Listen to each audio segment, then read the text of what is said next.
ইয়া, আজকে আমি চিন্টু ভূতের ডিম ভাজি করে নাম নাম করে খাবো। আচ্ছা, তাহলে তুই আমার ডিম চুরি করে নিয়ে যা। আজকে তো তোকে আমি জীবিত ছাড়বো না। আরে চিন্টু ভূত, আমাকে ক্ষমা করে দাও, আমি কথা দিচ্ছি আজকের পর আর কখনো ডিম চুরি করবো না। যদি বাঁচতে চাস তাহলে এই ডিম দিয়ে আমাকে ভাজি করে খাওয়াতে হবে। ঠিক আছে, চলো আমার সাথে।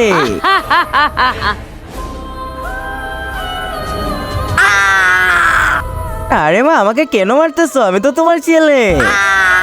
আরে চুপ কর চিন্টু ভূতের বাচ্চা, আজকে তোর মাই তোকে বাজি করে খেয়ে ফেলবে। আরে বেটা, আজকে আমি তোকে বাজি করে নাম নাম করে খাবো। এই তো হয়ে গেছে, চলো এখন খাবো এটা নাম নাম করে। নাম নাম নাম নাম নাম।